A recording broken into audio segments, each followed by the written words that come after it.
ترفعنا بها أعلى الدرجات وتبلغنا بها أقصى الغايات من جميع الخيرات في الحياة وبعد الممات.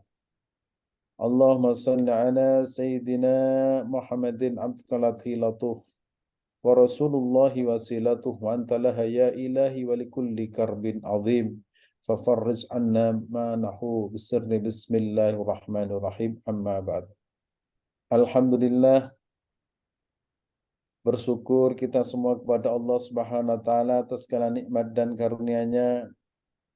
Pada pagi hari ini, hari Jumat, kita masih bisa bermuajahah, bertatap muka melalui Zoom ini dalam keadaan sehat walafiat. Mudah-mudahan Allah berikan panjang umur kepada Bapak Ibu, kepada kita semua. Mudah-mudahan Allah berikan kesempatan kepada kita bisa berkunjung kepada baginda Rasulullah Sallallahu Alaihi Wasallam, baik haji maupun umrah. Mudah-mudahan anak-anak kita senantiasa dibimbing oleh Allah Subhanahu wa taala. Anak keturunan kita dibimbing senantiasa bersujud kepada Allah Subhanahu wa taala.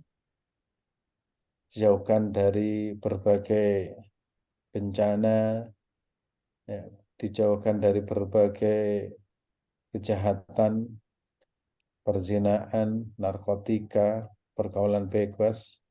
Mudah-mudahan barokah dari ngaji kitab Al-Hikam, barokah dari surat Al-Fatihah, barokah tahajud kita, bacaan sholawat kepada Allah Rasulullah Sallallahu Alaihi Wasallam, zikir dan tahmid kita, mudah-mudahan semua dijaga oleh Allah Subhanahu Wa Taala. Amin ya Rabbal Alamin. Salawat beserta salam tetap tercurah untuk junjungan kita Nabi Muhammad Sallallahu Alaihi Wasallam, panutan dan junjungan kita. Mudah-mudahan kita semua kelak mendapat syafaat Nabi Muhammad Sallallahu Alaihi Wasallam. Amin ya Rabbal Alamin. Bapak Ibu yang dirahmati Allah Subhanahu Wa Taala, seperti biasanya kita baca surat Al-Fatihah untuk guru-guru kita, khususnya orang tua kita yang telah mendidik kita, membimbing kita. Mudah-mudahan yang sehat, panjangkan umurnya, yang telah kembali kepada Allah Subhanahu wa taala, ya, mudah-mudahan mendapatkan kenikmatan alam barzah.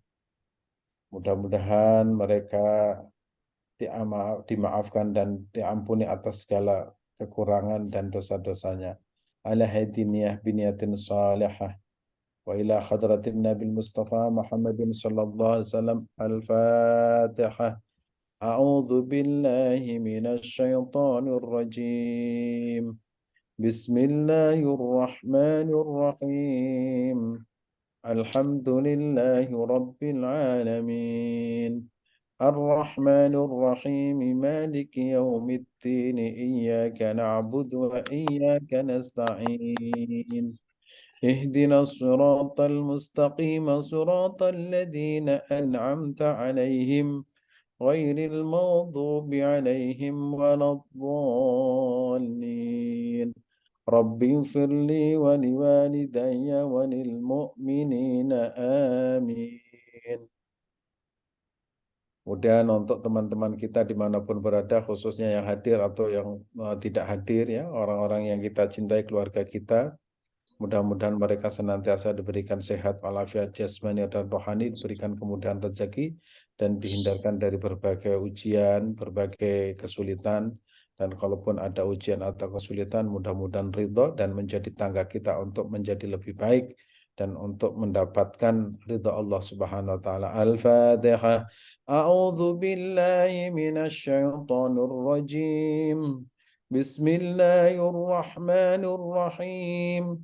Alhamdulillahi Rabbil Alamin. Ar-Rahmanir Rahim. Maliki yaumiddin. Iyyaka na'budu wa iyyaka nasta'in. Ihdinas siratal mustaqim. Siratal ladzina an'amta 'alaihim ghairil maghdubi 'alaihim waladdallin. Rabbi firli wa liwalidayya wa lil mu'minina amin. Kemudian untuk kita yang hadir, ya mudah-mudahan Allah berikan kemudahan dari berbagai kesulitan, Allah panjangkan usia kita, Allah berkahi keluarga kita, Allah berkahi ilmu kita, Allah berkahi keturunan kita. Mudah-mudahan kita semua istiqomah di dalam beribadah kepada Allah Subhanahu wa taala dan tak henti-henti kita meminta kepada Allah Subhanahu wa taala.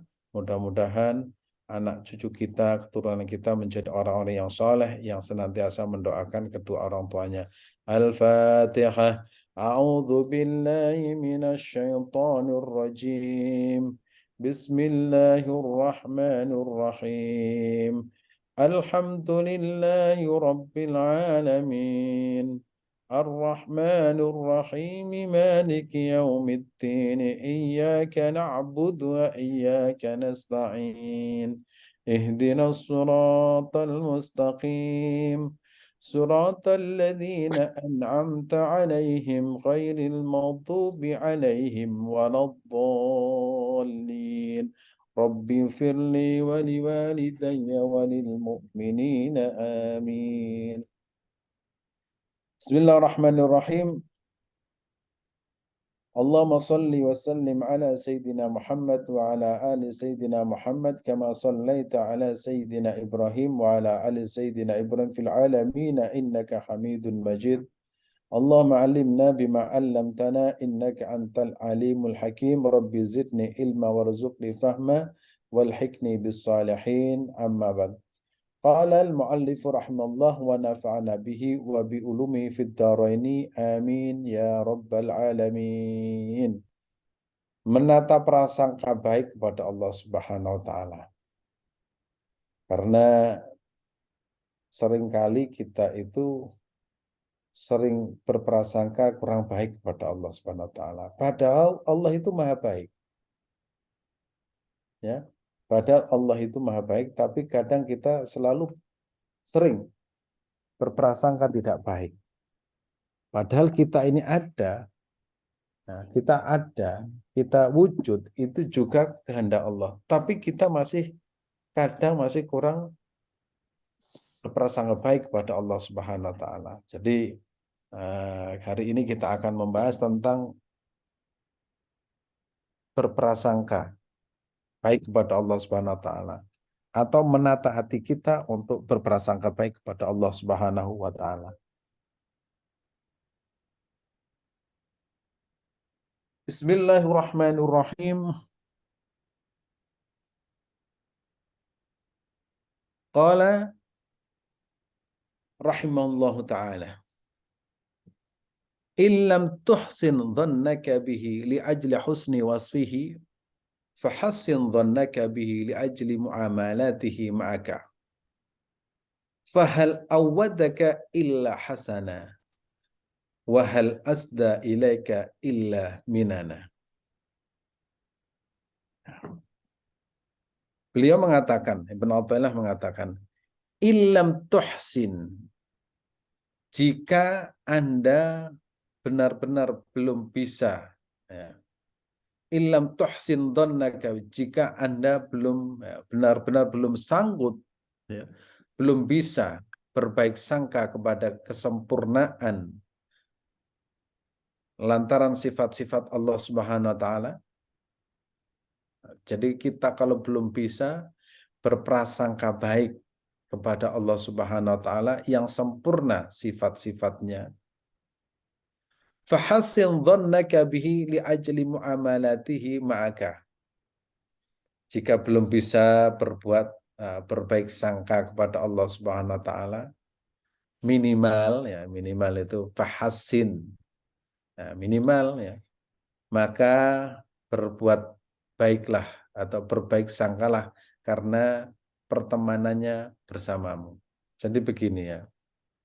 Seringkali manusia itu mendapatkan ujian. Manusia itu punya banyak keinginan, pingin ke utara tetapi gagal.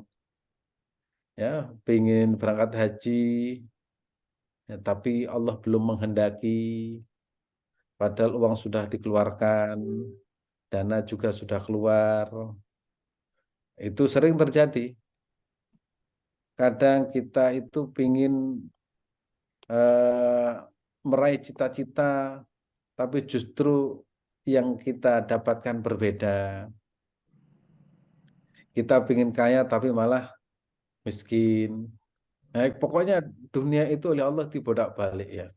Ada yang tidak ingin apa-apa, Allah beri. Ada yang punya keinginan tinggi tapi tidak menjadi sebuah kenyataan. Pokoknya namanya hidup di dunia ya seperti itu.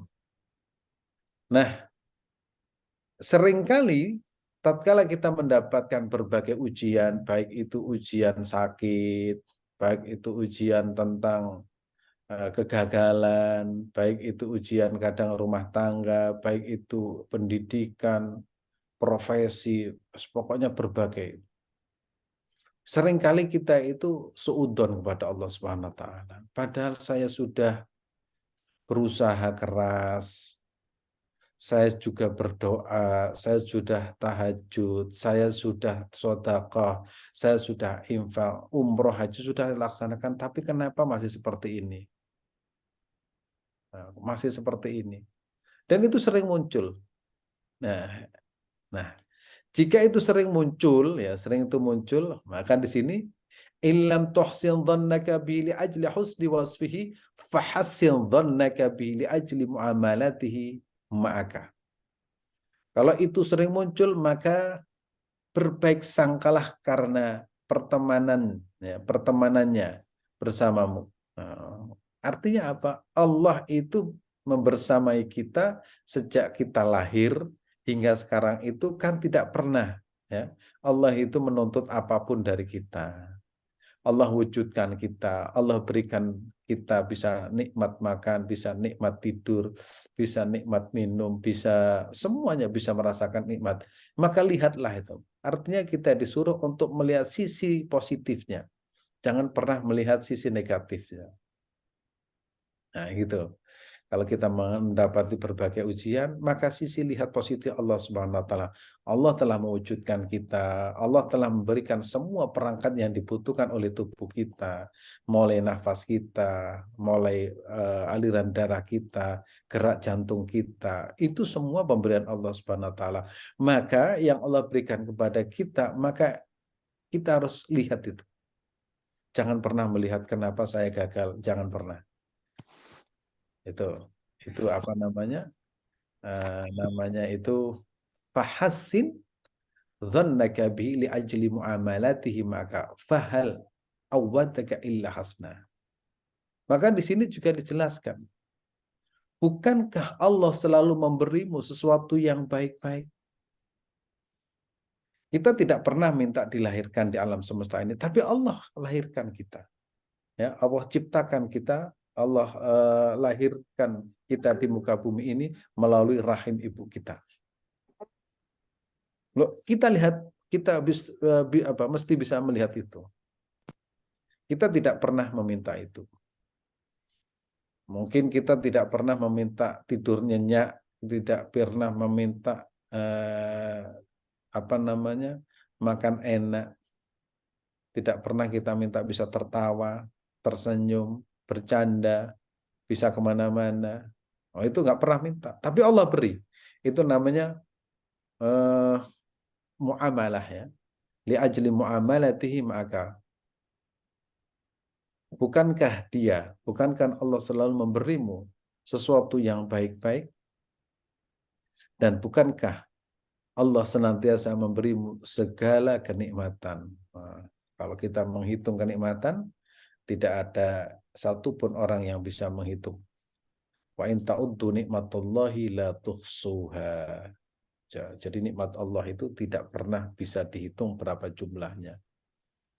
Mudah-mudahan kita termasuk orang yang senantiasa berbaik sangka. Kalaupun pernah muncul, hilangkan ya. Bagaimana cara menghilangkan?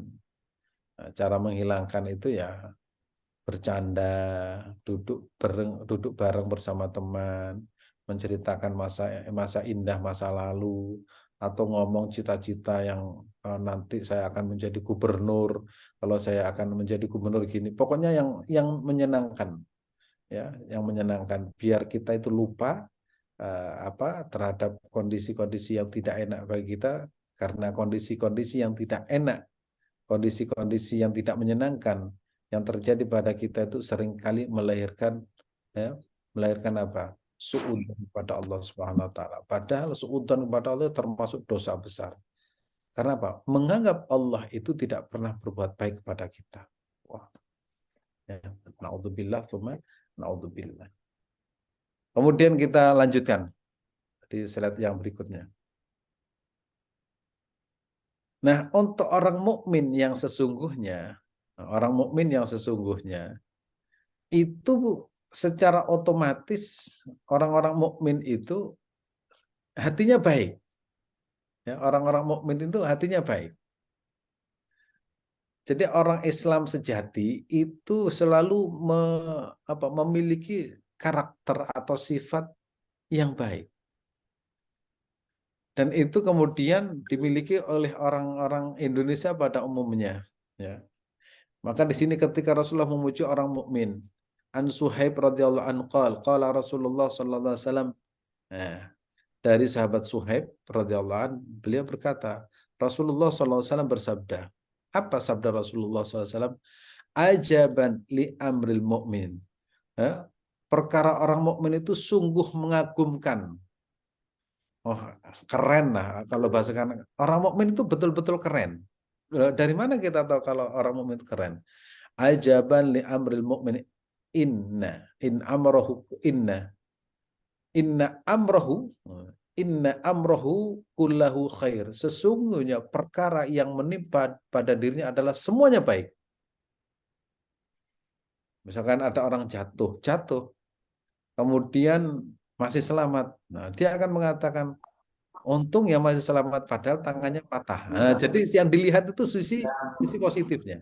Bilang jamaah, terus tak beri jamaah. Itu. Amrul mu'min amrahu kullahu khairun. Walaysa dzaka li ahadin illa al-mu'min. Kemudian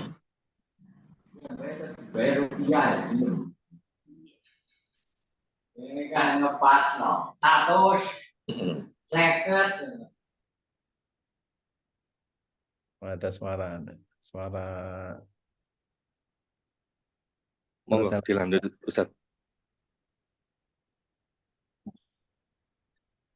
Inna amra kullahu khair wa laysa dzaka li ahadin illa al-mu'min in asabatu sarra syakar fa kana khallahu wa in asabatu darra sabar fa kana khallahu. Orang Muslim. Jadi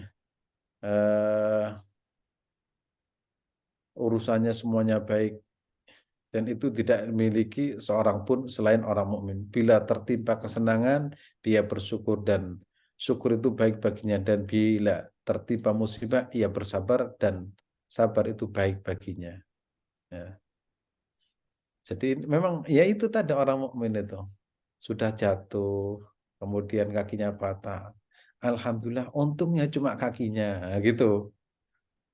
Kemudian tertipu mau tidak berangkat haji, untung ya masih uang sekian.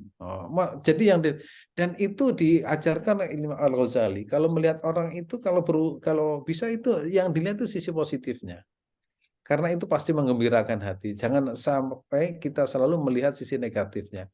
Apa sih susahnya untuk melihat sisi negatif, sisi positif orang lain? Kan justru kalau kita melihat sisi positif itu kan ada harapan. Ada harapan. Maka orang mukmin di mana saja itu kan tidak pernah ya diperintahkan untuk melihat masa lalu, tapi yang dilihat itu masa depan nanti. Misalkan orang hidupnya miskin, kekurangan, tapi nanti kalau saya itu kaya, nanti saya itu pasti ada harapan. Makanya dosa paling besar itu adalah dosa putus asa, karena ketika putus asa dia tidak percaya kalau Allah itu maha memberi, kalau Allah itu maha menyembuhkan, kalau Allah itu maha kaya, kalau Allah itu maha segala, enggak. Orang putus asa itu selalu melihat sisi negatif, bahkan melihat alam semesta ini, apalagi ya melihat diri sendiri. Kayaknya dia itu tidak percaya kepada Allah Subhanahu wa taala, dan itu kan bahaya. Tapi kalau orang mukmin, di sini inna amrohu kullahu khair. Sesungguhnya perkara yang menimpa dirinya adalah baik. Tidak lulus ujian, kita masih punya harapan, nanti kita bisa apply ke sini. Itu dipecat oleh majikannya. Wah, kita melihat mungkin ini bukan bukan bukan yang terakhir iman, ini pasti ada harapan. Itu terus dibangun oleh Rasulullah SAW sehingga akhirnya orang mukmin itu selalu prasangka baik kepada Allah Subhanahu wa Ta'ala. Pernah saya ceritakan ada orang daftar kuliah ditolak, daftar sini ditolak, akhirnya diterima di luar negeri beberapa kampus. Itu kalau di koran-koran itu ada cerita seperti itu. Jadi penolakannya itu bukti Allah itu ingin lebih baik. Justru kalau diterima dia itu mungkin tidak bisa berkembang. Justru ditolak itu Allah ingin mencari yang lebih baik. Nah, itu diajarkan oleh Rasul cara berpikir positif. Maka itu harus mempunyai prasangka baik. Kerja di sini tolak, kerja ditolak, kerja di sini ditolak. Akhirnya di tempat yang lebih bagus. Oh, ternyata ini jawaban Allah Subhanahu wa Ta'ala. Sehingga ada guyonan itu begini, ada orang banyak ujian dalam hidupnya. Banyak ujian dalam hidupnya. Kemudian dia itu merasa bahwa Allah itu merasa tidak adil terhadap dirinya. Allah ini tidak adil ini. Masa saya itu sudah sholat, puasa, zakat, tapi hidupnya sengsara seperti ini. Ada teman itu nggak sholat, nggak puasa, tapi diberikan berbagai hal yang luar biasa. Akhirnya dia itu istirahat di bawah pohon beringin. Nah, begitu istirahat di bawah pohon beringin, tidur-tiduran. Tiba-tiba buah beringin itu yang kecil-kecil itu jatuh menimpa matanya. Ya, menimpa matanya. Baru kemudian itu merasa, oh ternyata Allah menciptakan buah beringin yang kecil-kecil seperti ini ya. Coba kalau buah beringin itu seperti semangka, itu jatuh langsung kena kepala itu pecah. Oh ternyata ini manfaat. Jadi kadang kalau kita menghadapi berbagai persoalan, ujian terhadap keluarga, istri, suami, kesulitan ekonomi, sakit, kegagalan, pendidikan dan sebagainya, kita harus melihat tetap husnudzon kepada Allah Subhanahu wa Ta'ala. Ada yang lebih baik yang Allah ingin berikan kepada kita.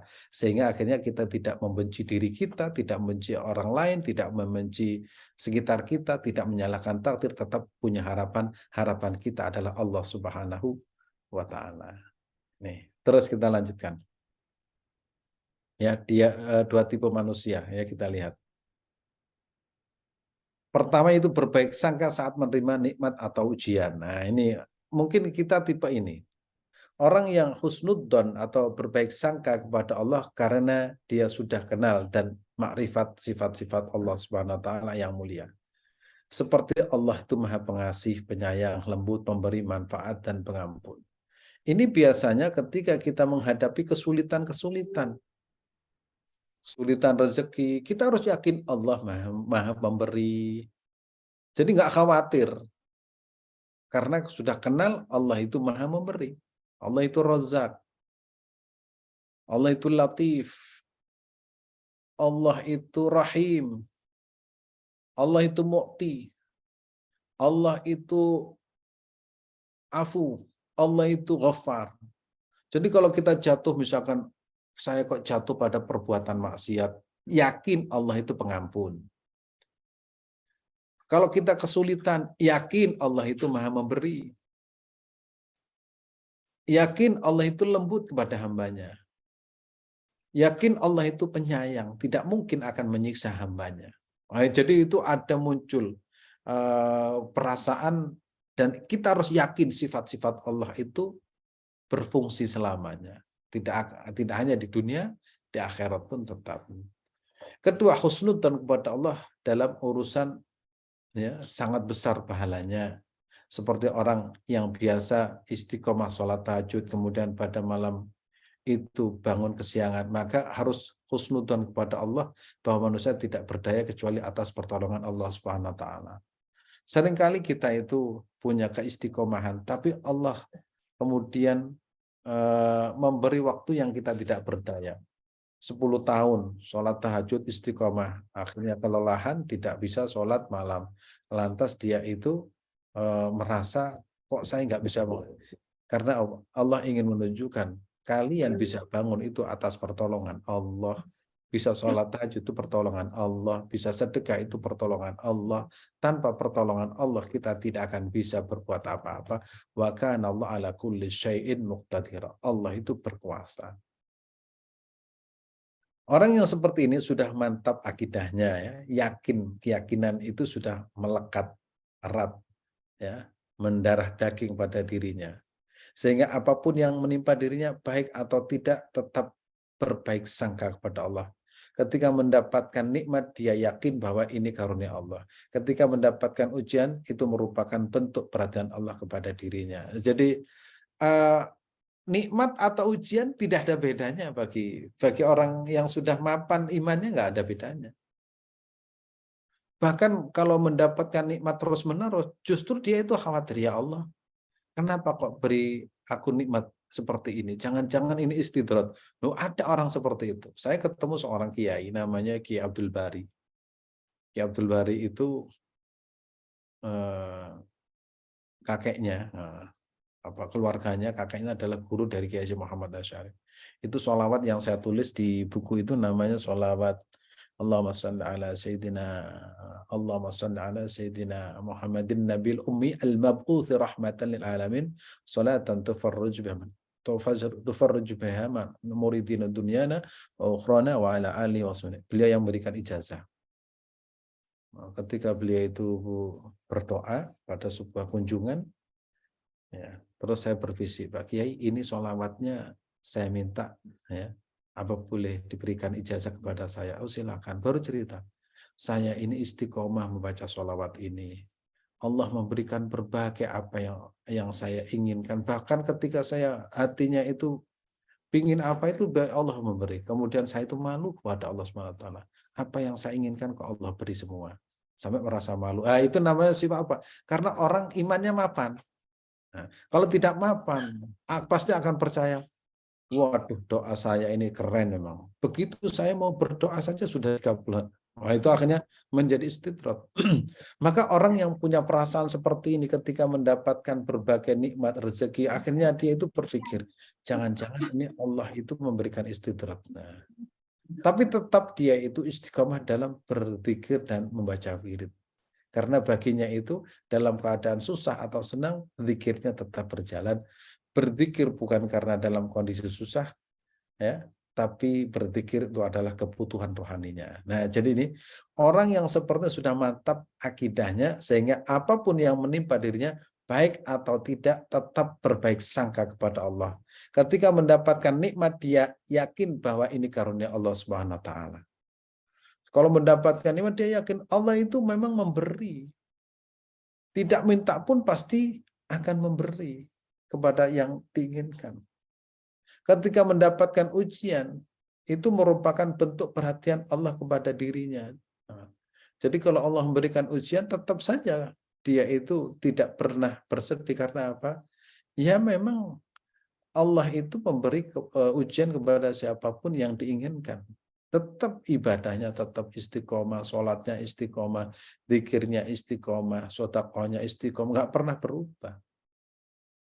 Nah, insya Allah kita masuk pada kategori ini. Kalaupun belum bisa, minimal tadi itu, ya, minimal itu husnudzon bahwa Allah itu membersamai kita dalam bermuamalah. Terus lanjut.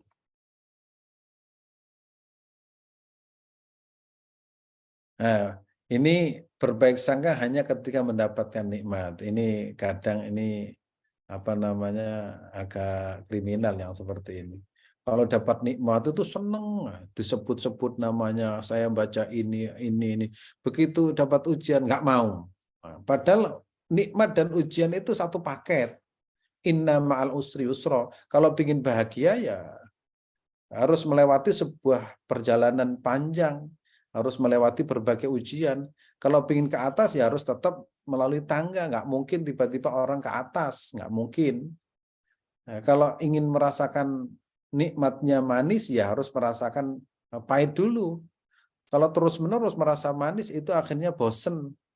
Makanya dalam rumah tangga kalau ada pertengkaran itu bentuk kasih sayang Allah kepada hambanya agar bisa merasakan nikmatnya apa? Nikmatnya berkeluarga. Oh ternyata begini ya, nikmatnya rukun, nikmatnya bersama. Kalau terus-menerus bertengkar juga nggak bagus. Jadi Allah sudah mendesain sedemikian rupa agar supaya kita itu betul-betul tahu bahwa Allah itu berkuasa atas diri kita. Maka di sini orang yang seperti ini berbaik sangka kepada Allah ketika mendapatkan kebaikan dan merasakan bukti kenikmatan Allah Subhanahu wa taala kepadanya. Ketika berdoa kemudian dikabulkan, dia baru menyadari bahwa Allah Subhanahu wa taala itu Maha Pengasih dan Penyayang. Jadi dia itu berbaik sangka ketika mendapatkan nikmat.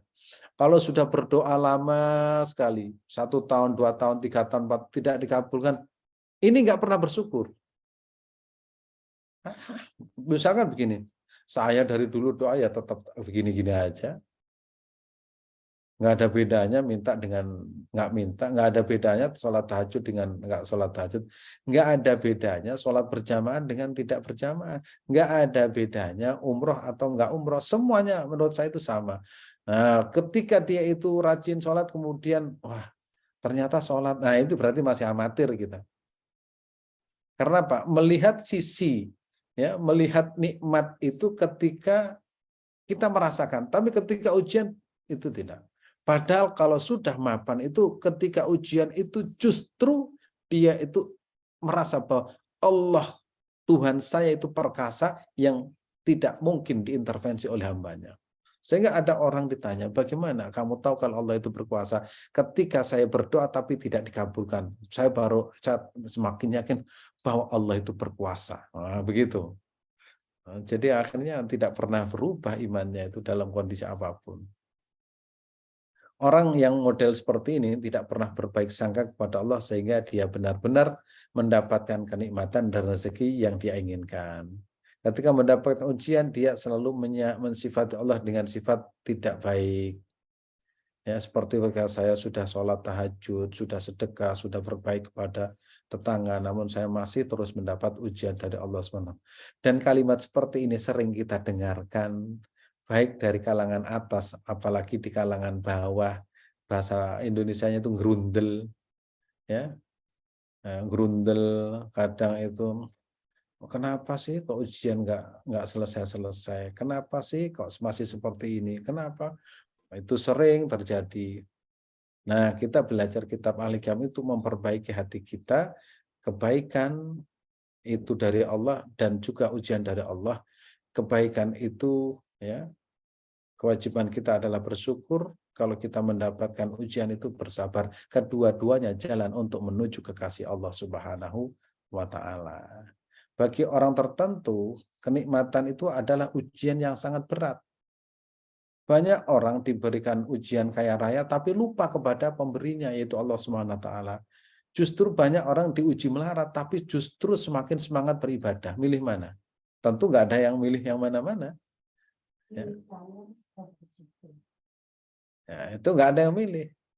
Ya, itu memang paketannya begitu ya, seperti kita beli paketan dan seperti itu. Paketan HP itu. Kalau kita beli paketan ya nggak bisa dirubah. Paketannya misalkan paketan apa namanya internet, misalkan beli 100.000 ya buat apa namanya telepon sekian, buat WA sekian, buat apa namanya medsos sekian, itu nggak bisa dirubah. Ya sama, kalau kita mendapatkan banyak nikmat, paketannya apa? Paketannya itu kalau kita orang yang beriman kepada Allah SWT, pasti lahir akan diri kita itu syukur kepada Allah SWT. Tapi kalau kita tidak memahami ilmu yang mapan, itu pasti lalai. Sudah. Nah, sudah seperti itu. Jadi kenikmatan itu menutupi, menjadi penghalang kita untuk ingat kepada Allah SWT. Dan saya yakin insya Allah Bapak Ibu tidak seperti itu. Mendapatkan nikmat justru semakin dekat dengan Tuhan. Nah, Nah, paketan yang kedua yaitu paketan yang melarat. Ya. Paketan melarat itu soro, sengsara, banyak ujian. Paketannya apa? Ya kufur. Pasti akan bilang percuma. Dari dulu saya sholat ya tetap seperti ini. Tapi kalau dia itu sudah mapan, ada gurunya, ada yang mengajarinya, dia berterima kasih. Terima kasih ya Allah, kalau justru saya seperti ini bisa sholat ke masjid setiap hari. Coba saya kalau kaya, mungkin di mall setiap hari. Loh, cara berpikirnya seperti itu. Nah, kita bisa mikir seperti itu karena ada yang bimbing. Konstruksi berpikir kita itu ya seperti itu. Makanya kalau ada orang yang hidupnya susah, ya memang pantasnya susah. Sebab kalau dia dikasih nikmat, pasti lupa. Nah, kemudian ada orang yang diberikan oleh Allah Subhanahu Wa Taala hidup enak, kaya. Ya pantasnya memang kaya. Karena apa? Nah, kalau dengan kaya dia itu selalu bersyukur, bisa membantu orang dan sebagainya. Justru kalau dia itu melarat, lupa kepada Allah Subhanahu Wa Taala. Jadi akhirnya apa? Apa yang Allah berikan kepada kita hendaknya itu kita lihat sisi positifnya. Jangan pernah sedikit pun kita suudzon kepada Allah Subhanahu wa taala. Terus kita lanjutkan. Jangan fokus pada musibah. Nah, ini seringkali kita mendapatkan ujian itu fokus siang malam memikirkan musibahnya, lupa bahwa musibah adalah tangga untuk menuju kesuksesan, tangga untuk menuju makrifat kepada Allah Subhanahu wa taala. Ketika mendapat banyak ujian, maka jangan fokus pada ujian-ujian sehingga melahirkan sifat-sifat yang tidak baik atau berburuk sangka kepada Allah Subhanahu wa taala. Sesungguhnya Allah Subhanahu wa taala sudah lebih mengetahui di balik ujian yang diberikan kepada hambanya. Allah itu tahu. Ya, Allah itu tahu engkau akan diangkat derajatnya lebih mulia. Itu dengan catatan yang sabar tadi itu. Nah, orang bisa sabar itu karena apa? Karena ada yang membimbing, ada yang mengajarkan, ada yang memberikan contoh. Nah, kalau tidak sabar itu kan petaka. Saya berikan contoh Nabi Yusuf alaihissalam ya. Nabi Yusuf alaihissalam itu suatu saat itu kan bermimpi ya. Nabi Yusuf dengan ayahnya itu sangat dekat banget, sangat dekat. Katanya Nabi Yusuf ya waktu masih kecil itu kan bermimpi. Ini bilang ke ayahnya, ayah ini ra'aitu ahada asyara kawkaba wasyamsa wal qamara ra'aitu lisajina. Ayah, semalam saya mimpi. Mimpi apa, Nak? Saya tadi malam tuh mimpi. Ini ra'aitu ahada asyara kawkaba wasyamsa wal qamara ra'aitu. Saya melihat 11 bintang-bintang dan planet-planet itu bersujud kepadaku. Oh, orang tuanya kaget. La taksusura. Nah, jangan kau ceritakan ini kepada siapapun. Oh, kamu akan menjadi orang besar, Nak, nanti, Nak. Tapi kamu pasti ada ujian-ujian. Oh, ternyata saudara-saudaranya itu mengintip cerita yang disampaikan Yusuf kepada ayahnya itu. Wah, ini bahaya ini. Ini kalau tidak dihalang-halangi, Yusuf akan menjadi orang besar, pasti akan membahayakan eksistensi kita.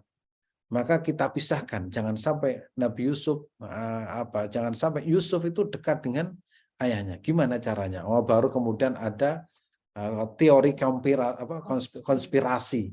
Gimana caranya? Gini caranya. Ayo kita membuat sebuah skenario untuk menjauhkan. Coba siapa yang bertugas merayu ayah? Siapa yang bertugas untuk meyakinkan dirayu? Ayah, saya dan teman saya dan saudara-saudara mau main. Kira-kira main kemana? Ke Bogor. Ke puncak kira-kira gitulah. Main apa? Nanti kami mau akan main-main bersama saudara-saudara dan saya mohon Yusuf saya bawa ayah. Oh jangan Nak, Yusuf jangan dibawa. Nanti kalau dimakan serigala gimana? Oh tenang ayah, kami semua berusaha melindungi Yusuf jangan sampai dimakan serigala. Tapi kalimat serigala itu sudah muncul. Wah, ayah kok bilang serigala? Oh, itu sudah muncul. Ini otaknya orang Yahudi pintar ya. Berarti nanti kita bunuh Yusuf seolah-olah dimakan serigala. Pokoknya amanlah, kami semuanya akan melindungi Yusuf. Setelah diyakinkan, akhirnya Nabi ya, sang ayah ya Nabi Yakub pada waktu itu setuju, ya sudah, hati-hati kalian menjaga adikmu, jangan sampai ya, jangan sampai, kalau sekarang jangan sampai lecet, jangan sampai ada masalah. Semuanya siap, begitu dibawa, gimana caranya? Kita bunuh saja. Jangan kalau dibunuh gimana? Ternyata yang tidak setuju adalah saudaranya Nabi Yusuf. Nah, saudaranya. Masih kasihan. Tapi saudara yang beda orang tua, beda ibu, oh itu pinginnya dibunuh. Akhirnya ketemu, gini aja. Kita bermain jauh dari ayah, nanti kita buang saja. Di mana dibuang? Kita taruh dalam sumur. Nah, oh begitu, oke. Taruh di dalam sumur, kemudian ada seekor serigala. Ditangkap, kemudian dibunuh, kemudian darahnya itu dilumurkan ke seluruh tubuhnya. Nah, setelah itu singkat cerita Nabi Yusuf itu ditaruh di dalam sumur, kemudian sumur yang kering tapi ada airnya. Nah, kemudian dia pulang, ya saudara-saudara pulang dengan berlumuran darah. Begitu sampai di rumahnya, ketewasan ayah, betul yang ayah khawatirkan. Kami sedang bermain asik, kami lupa menjaga Yusuf, dan akhirnya Yusuf dimakan serigala. Ini kemudian serigalanya saya tangkap, saya bunuh, dan ini buktinya kami, ya, darah-darah yang melekat pada baju kami adalah darah serigala. Oh itulah skenario yang dilakukan oleh Yahudi, ya. Nah, begitu pulang Yusuf ditinggal, kemudian Nabi Yakub tuh nangis. Dan ketika nangis itu kan, itu setiap malam itu nangis itu sampai buta, ya. Itu kalau cerita Al-Quran itu. Jadi tangisan tiap hari itu buta, membuat Nabi Yusuf itu, Nabi Yakub itu buta, nggak bisa melihat. Karena apa? Air mata tidak pernah berhenti. Sampai Nabi Yusuf itu dewasa, nggak pernah berhenti menangis setiap malam. Karena satu-satunya anak yang paling dicintai, yang paling taat kepada orang tuanya. Singkat cerita, di dalam sumur, kemudian ada orang datang, kemudian ingin mengambil air, kemudian dimasukkan timbanya ke dalam, kok berat, kemudian ditarik, ada orangnya, wah ada basyar, ini kok ada pria yang sangat tampan. Maka ujian pertama adalah dimasukkan, kemudian dibawa ke pasar, dijual di pasar.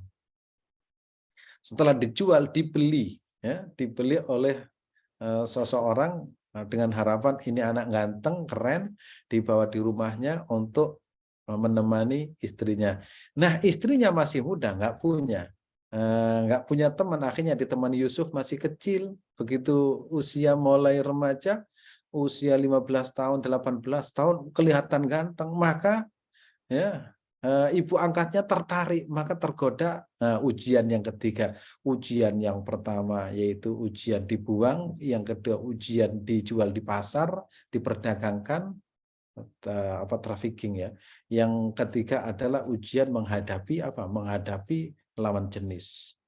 Dirayu, Nabi Yusuf juga pingin, perempuan juga kepingin, akhirnya ada orang yang melihat, akhirnya Nabi Yusuf itu dituduh mau memperkosa. Akhirnya ujian berikutnya, akhirnya Nabi Yusuf dipenjara.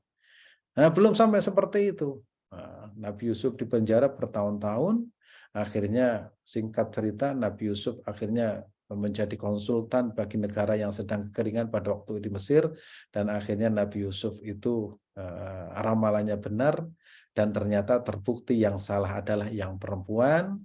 Kemudian Nabi Yusuf diangkat menjadi Perdana Menteri dan menjadi raja. Karena apa? Barokah dari sabar dalam menghadapi ujian. Karena yakin suatu saat pasti ada jalan keluar. Dan itu cerita Nabi Yusuf.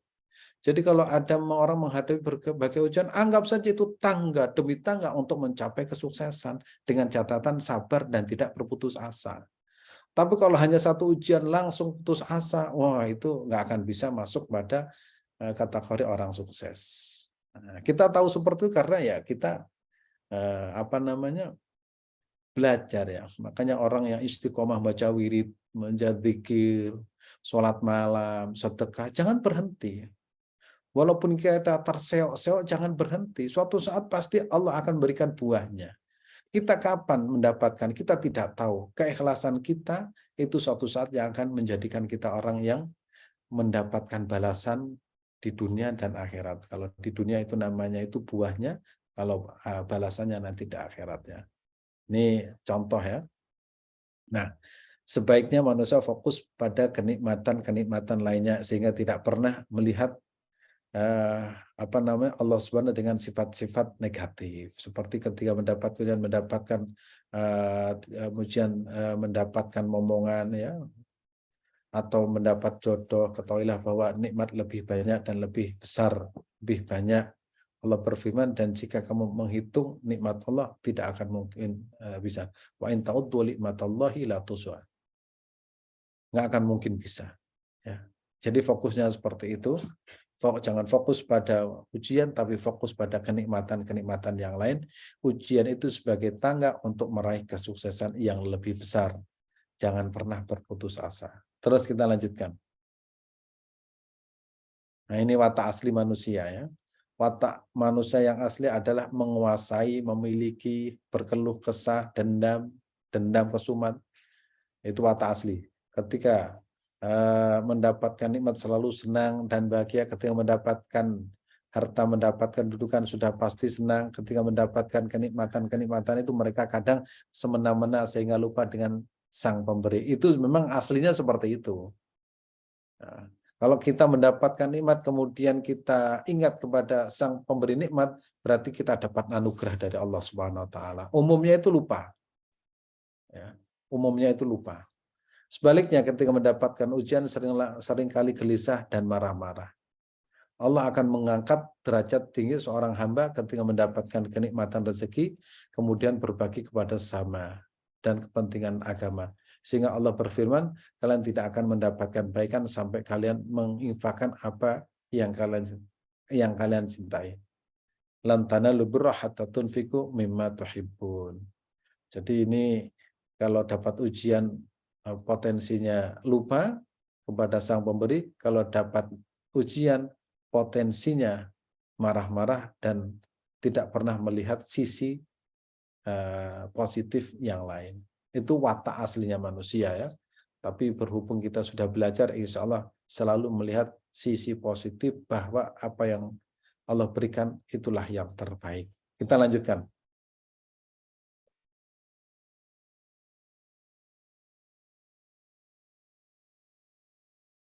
Dua jenis husnudzon ya. Husnudzon kepada Allah, semua apa yang Allah berikan kepada hambanya adalah yang terbaik. Ya, jangan pernah melihat sisi yang tidak baik. Kedua, husnudzon kepada sesama. Pertama husnudzon kepada Allah, yang kedua itu husnudzon kepada sesama. Jangan pernah melihat sesama manusia sisi buruknya, namun lihatnya sisi baiknya, karena Allah Subhanahu wa taala akan merubah kebaikan menjadi petaka dan keburukan menjadi kebaikan, karena Allah Subhanahu wa taala berkuasa atas segalanya. Jadi bagi Allah itu mudah. Orang yang tadinya sukacita bergembira dirubah menjadi petaka gampang. Yang bersedih setiap hari kemudian Allah berikan nikmat itu gampang. Ya, maka kita mau tidak mau ya istiqomah tadi itu. Kalau dapat ujian, yakin Allah pasti akan memberi yang lebih baik setelah ini gitu. Kalau kita mendapatkan kenikmatan, ya, kemudian lupa, pasti akan diberikan ujian untuk mengingatkan kalau kita itu punya pemberi, itu Allah Subhanahu wa taala.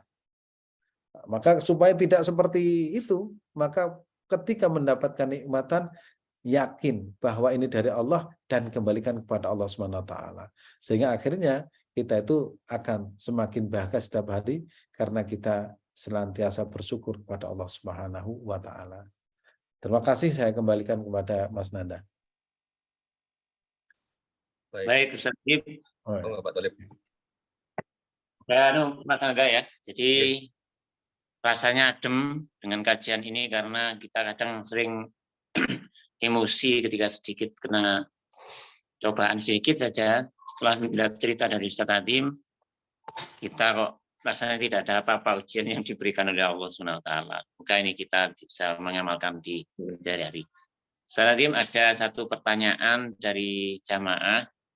Saya baca, pertanyaannya begini, kalau kita pergi ke luar negeri atau bertemu dengan orang asing, selalu orang Indonesia itu dipuji. Warga Indonesia itu ramah-ramah, suka menolong. Dan negara kamu pemandangannya bagus-bagus. Nah, apakah negara Indonesia itu banyak diturunkan rahmatan lil alamin dalam kasus ini, Ustaz? Monggo Ustaz ditanggapi, Ustaz. Saya pernah cerita kepada orang Arab Saudi waktu itu saya berkunjung ke kedutaan Arab Saudi ya di konsulat ya di Menteng kalau salah. Saya cerita kepada beberapa orang Arab, saya bilang begini, hal anta rohta Malang, apa kamu sudah berkunjung ke Malang? La, tidak. Memang ada apa di Malang? Mada fiha, ada apa di Malang? Nah, kemudian dia tanya lagi, limada anta tufaddil Malang ala ghairiha? Kenapa kamu itu banyak berbicara Malang tentang Malang lebih dari yang lain? Kemudian saya bilang, anna Malang buq'at minal jannah. Karena Malang itu adalah serpihan surga di dunia. Orang Arab Saudi tertawa. Terus dia itu tertarik untuk mendengar lagi. Memang madza fiha? Limadza antufaddilu akthar min ghairiha? Kamu banyak sekali menyebut Malang. Terus saya bercanda lagi. Lau anta dakhaltal jannah, seandainya Anda masuk surga, satajid mantiqata Malang fi al-jannah. Seandainya Anda mati kemudian masuk surga, pasti akan menemukan serpihan surga yaitu kota Malang. Orang Arab Saudi itu tertawa terbahak-bahak. Karena saya membuat sebuah ilustrasi dengan seperti itu. Untuk apa? Untuk membangun image bahwa di Malang itu tempat wisata. Saya hanya seperti itu, tujuan saya seperti itu. Akhirnya kan banyak orang ke Malang itu ya karena marketing model yang saya sampaikan tadi itu. Tapi memang betul kalau kita di di Eropa, kemudian kita di Arab, itu kan sepanjang perjalanan itu kan gersang dong, kering, kerontang. Namanya makanannya itu kan di Arab misalkan namanya makanan itu apapun makanannya ya bumbunya itu.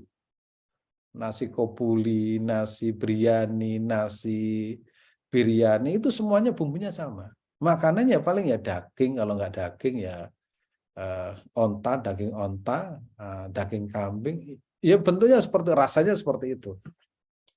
Tapi begitu di Indonesia ada rendang, ada pecel, ada rawon, ada gulai, ada sate, apa yang tidak ada? Itu hanya makanan. Tempat. Mau tempat yang seperti di Arab padang pasir ada di Bromo. Bahkan seperti di Turki katanya. Mau tempat yang seperti hutan juga ada. Buah-buahan tinggal metik.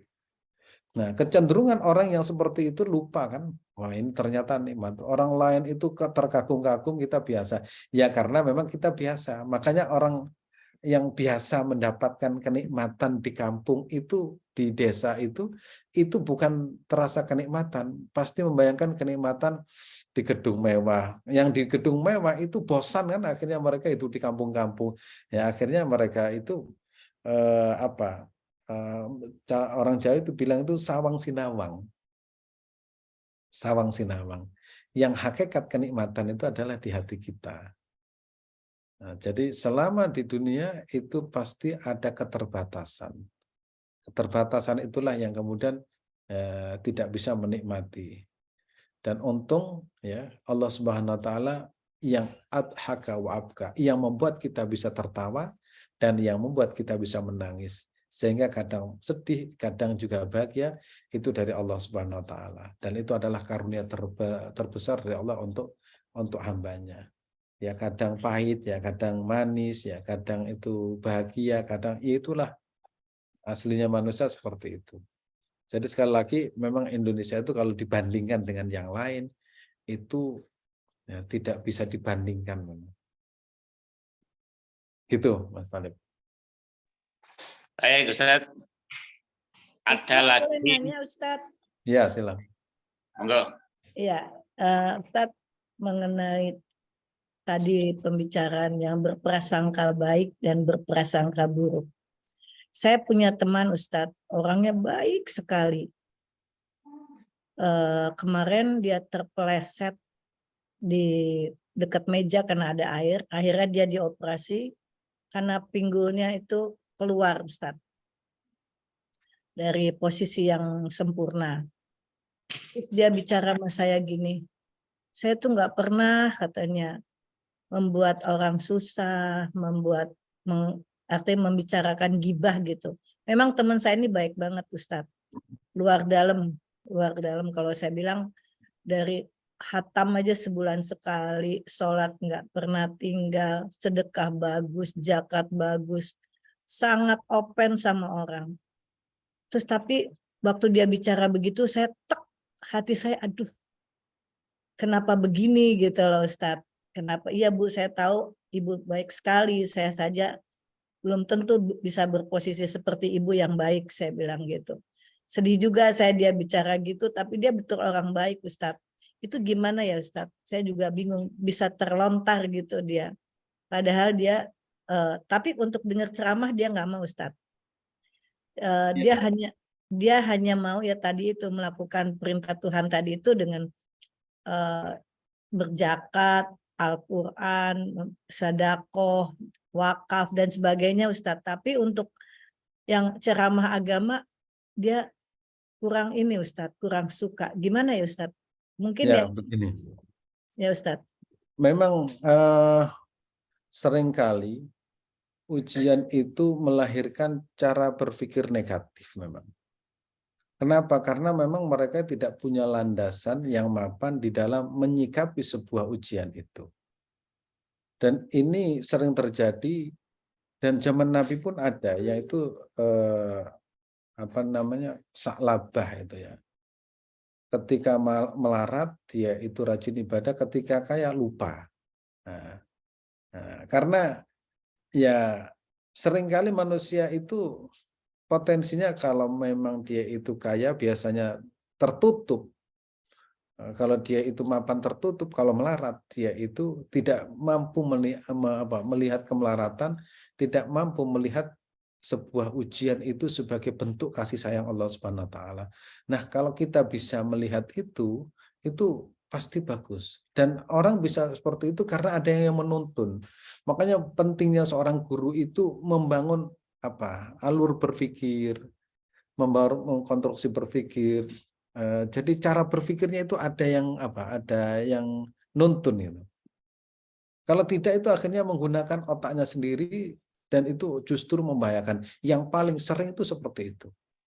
Saya ini sudah baik tapi kenapa? Loh, kenapanya itu loh. Biasain, Pip. Kenapa kok seperti ini? Biasain. Nah, itu mungkin pernah saya sampaikan di sini. Di Malang ini, di Malang ada orang bukan pegawai, Ustadz di Kementerian Agama. Nah, Kementerian Agama itu masuk agama Hindu. Nah, masuk agama karena apa? Karena sakit nggak sembuh-sembuh, ke dokter, ke berbagai alternatif nggak sembuh-sembuh. Suatu saat konon itu ikut yoga. Nah, yang menjadi pembimbingnya adalah orang Hindu atau orang Buddha. Kemudian sembuh. Begitu sembuh akhirnya masuk agamanya, tapi dia itu tidak keluar dari Kementerian Agama. Nah, akhirnya tiap Jumat tetap khutbah. Ya, tiap Jumat tetap khutbah, kemudian kadang menikahkan orang dan sebagainya. Ketika meninggal dunia itu dikremasi dibakar. Oh, ternyata sudah 3 tahun yang lalu pindah agama. Nah, yang seperti terjadi coba.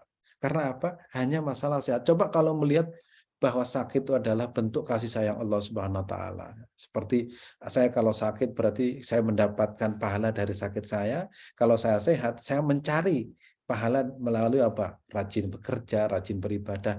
Kalau kita sakit, maka kita mendapatkan secara otomatis karena ditimpakan kepada kita kebaikan itu. Nah, ini kan cara berpikir yang seperti ini. Kalau tidak diajari, tidak ada yang memberikan contoh cara berpikir seperti ini, akhirnya transaksional. Berarti selama ini dia itu berbuat baik itu transaksional, bukan murni semata-mata karena Allah Subhanahu wa ta'ala. Nah, tetap kalau kita sakit, ada ujian, kita tetap ingat Allah. Ya, kita minta jalan keluar. Tapi kita harus yakin, pasti Allah akan memberi jalan keluar. Karena apa? Inna ma'al usri yusra. Karena paketan sakit itu sehat. Paketan sehat juga sakit. Paketan bahagia juga susah. Paketan susah juga bahagia. Nah, juga bagaimana kita mengelola itu, dan pasti akan kita rasakan. Nah, selama kita masih hidup di dunia. Itu saya yakin apa yang disampaikan Ibu Dewi tadi itu tidak pernah ada orang yang menjadi teman diskusi atau belajar sehingga akhirnya yang muncul seperti itu. Makanya kita pentingnya belajar itu seperti itu. Jadi dia berpikir sendiri gitu seolah-olah ya Ustaz. Iya. Saya kasihan aja gitu loh Ustaz. Jadi apa ya, orang baik kan dia, kenapa bisa berpikir demikian gitu. Padahal itu kan sebenarnya ada keteledoran kita juga ya Ustadz ya. Iya, iya. Itu kan satu, kalau keburukan itu adalah kesalahan dari kita biasanya Ustadz, keteledoran kita. Terima kasih Ustadz. Sampai ada namanya doa itu min syarri nafsi ya. Min syarri nafsi, dari keburukan saya sendiri ya itu kan. Min syarril waswasil khannas. Jadi kalau kita buruk, berbuat tidak baik itu harus kita mengakui. Kalau kita berbuat baik itu murni pertolongan dari Allah SWT. Nah, itu kan cara berpikir seperti itu karena ada yang menuntun. Kalau tidak ada yang menuntun nggak bisa model seperti itu. Makanya mau tidak mau itu harus ada guru yang membimbing kita. Seperti kita membaca wirid, dzikir, kemudian sukses, pasti kan akan percaya pada wiridnya. Lupa kepada Allah yang memberikan miracle-miracle itu. Nah, itu bagi orang awam kan seperti itu. Di pasar itu banyak. Bahkan ada sesuatu yang menarik di pasar. Ada orang pasar itu kan sukses, kaya-kaya. Gak sukses lah, bukan kaya betul, enggak, pokoknya sukses. Kita ke tempat kiai ini, itu baca ini, kemudian syaratnya begini, bawa apa namanya, bawa ayam putih atau apa dan sebagainya. Tapi harus begini. Wah, itu akhirnya tidak dekat dengan Allah SWT. Akhirnya percaya pada orangnya itu. Karena ada persyaratan-persyaratan yang harus dipenuhi. Yang lebih ekstrim lagi, setiap Jumat Legi itu ke Gunung Kawi. Ke Gunung Kawi. Makanya yang sering kita sampaikan, membaca zikir ini apa? Bentuk bentuk cinta kita kepada Allah SWT. Kalau ada miracle itu berarti buahnya nanti balasannya di akhirat. Nah, cara mikir seperti ini kan cara mikirnya para ulama. Sehingga sukses pun itu dari Allah, tidak sukses pun itu juga Allah SWT. Makanya kita yakin wa kana Allah ala kulli syai'in muqtadir. Tetap Allah itu berkuasa atas diri kita. Nah, cara berpikirnya inilah apa? Kalau bahasa anak kuliah itu konstruksi berpikir atau kerangka berpikir itu harus ada yang menuntun. Relnya itu ada. Modelnya itu ada. Begitu, Bu Dewi. Makasih. Baik Ustaz. Ada satu pertanyaan lagi, mungkin ini pertanyaan terakhir sekaligus nanti ditutup. Ustaz, cukup sering mendengar rumor jangan baca hizib-hizib, banyak ismul a'zomnya. Kalau tidak mampu dosisnya nanti bisa akal. Saya juga melihat di kitab Ustadz Azim ada hizib yang populer juga, namanya hizib Nawawi. Selain itu saya mengidolakan Syekh Abu Hasan Asyadili. Ketika membaca hizib yang cukup masyhur, hizib Bahar, dan sejarahnya dan terjemahnya, saya cukup kagum dan nikmat dengan kalimatnya. Apakah boleh Ustadz saya mengamalkan hizib ini terkait dengan rumor tersebut? Itu Ustadz, sekaligus ini ada masukan tawasulnya mohon diharokati supaya bisa belajar. Monggo Ustadz ditanggapi sekaligus ditutup. Terima kasih ya. Jadi hizib yang saya tulis itu namanya Hizbun Nawawi. Ya, itu sudah saya baca sejak saya kuliah itu. Sejak saya kuliah itu. Sejak sebelum menikah itu sudah saya baca itu. Dan itu saya dapat dari berbagai sumber. Dari Sayyid Muhammad, beliau itu mengijazahkan. Kemudian dari Sayyid Habib Saleh bin Ahmad bin Salim Al-Idrus. Kemudian dari Kiai Taifur Mawardi dari Jawa Tengah. Kemudian dari Syekh Muhammad Ali As-Sobuni. Kemudian dari Muhammad Ihya Ulumuddin. Makanya ilmu itu harus ada sanad itu begini maksud saya itu. Jadi kita ini kan punya guru. Nah, kita minta kepada guru kita. Saya selalu kalau sholawat yang saya tulis itu semuanya bersumber dari guru. Misalkan sholawat tentang sholawat haji ya, sholawat haji itu Allahumma sholli ala sayyidina Muhammad sholatan tuballighuna biha hajja baitikal haram. Itu yang memberi saya kiai namanya Saifuddin Zuhri. Beliau mendapat dari Kiai Mahfud Tasikmadu. Nah, Kiai Mahfud itu dari Kiai Hamid. Kemudian dari sisi yang lain saya minta kepada Gus Hamid, Kiai Abdul Hamid dari Jember. Nah, kemudian saya tulis dan saya amalkan. Nah, kemudian di situ misalkan sholawat, di situ ada sholawat hifdzul Quran. Saya dapat dari mana? Saya dapat dari dua sumber yang populer, yang langsung, yaitu dari Kiai Muhammad Husaini Al-Hafidh. Beliau penghafal Quran, muridnya itu banyak, termasuk guru anak saya. Nah, yang seperti itu karena Pak, karena ada gurunya sehingga kita abaikan rumor tersebut. Yang tidak boleh itu kan karena tidak ada yang mengajarkan. Karena tidak ada yang mengajarkan, akhirnya kan sakarepe dewi. Makanya kalau diajarkan zikir itu tujuannya apa? Mendekatkan diri kepada Allah Subhanahu wa taala. Kalaupun kemudian kita istiqomah, kemudian ada miracle, itu buah dari keistiqomahan kita. Bukan balasan. Balasannya apa? Nanti balasannya dari Allah Subhanahu wa taala, karena apa? Mengagungkan dan memuliakan asma Allah Subhanahu wa taala. Sekali lagi ya, kalau tidak ada gurunya itu justru membahayakan. Karena apa? Pasti itu akan melahirkan pikiran, loh, saya baca ini kok begini. Nah, gitu. Padahal kalau kita membaca itu kan mengagungkan Allah Subhanahu wa taala. Misalkan Rotibul Haddad yang saya baca di situ, saya dapat dari mana? Kiai Abdul Aziz. Kiai Abdul Aziz dari mana? Dari ayahnya dari Kiai Hamid. Nah, misalkan subhanallah bihamdihi subhanallahil azim. Rabbana fir lana wa tub alaina innaka antat tawwabur rahim. La ilaha illallah wahdahu la syarika la lahul mulku wal hamdu yuhyi wa yumiitu ala kulli syai'in qadir.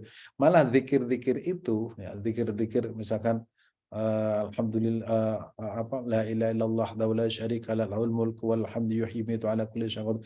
Itu saya dapat zikir itu dari Kiai Ihya Ulumuddin, dan itu dibaca ketika berada di Arafah. Oh, saya kemarin tuh waktu di Arafah, yaitu saya baca perbanyak, nggak tahu jumlahnya berapa. Nah, yang seperti itu karena apa? Ada yang menuntun. Jadi kerangka berpikir kita itu ada gurunya, gurunya sampai pada baginda Rasulullah SAW. Jadi rumor-rumor itu karena memang tidak ada gurunya, ya, tidak ada yang membimbing, akhirnya tidak tahu kesalahan-kesalahan yang terjadi. Kadang ya membahayakan memang kalau tidak ada yang membimbing itu. Nah, begitu Mas Talib.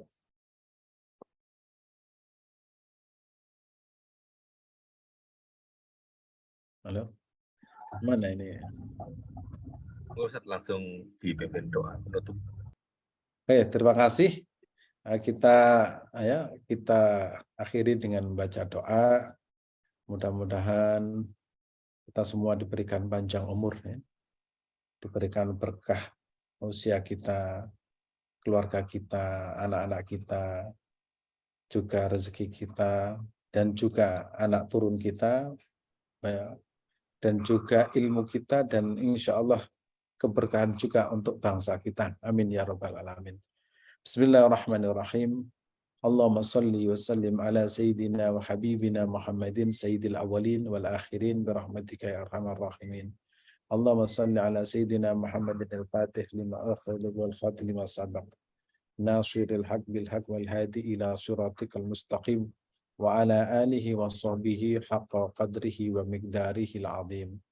Allahumma salli ala sayyidina Muhammadin salatan tankashifu biha ma ghaba anni warzuqni biha ilman ladunni wal mashrabal hani ya wahab ya ghani wa ala alihi wa sahbihi wa sallim. Allahumma salli ala sayyidina Muhammadin salatan tunjina biha min jamil ahwali wal afat wa taqdi lana biha jami'al hajat wa tutahhiruna biha min jami'is sayyi'at wa tarfa'una biha 'indaka 'ala ad-darajat wa tuballighuna biha aqsal ghayat min jami'il khairat fil hayati wa ba'dal mamat. Allahumma iftah lana abwaab ar-rahmah waftah lana abwaab al-maghfirah waftah lana abwaab al-maghfirah anta arhamur rahimin wa anta ghafurur rahim. Rabbi ja'alni muqimas shalah min dzurriyyati rabbana taqabbal du'a. Subhana rabbika rabbil izzati amma yasifun wa salamun ala mursalin walhamdulillahi rabbil alamin. Terima kasih kepada Ibu Efriza, Amin ya Rabbil Alamin. Arfiza, Ibu Ida, Ibu Dewi, Ibu Dira.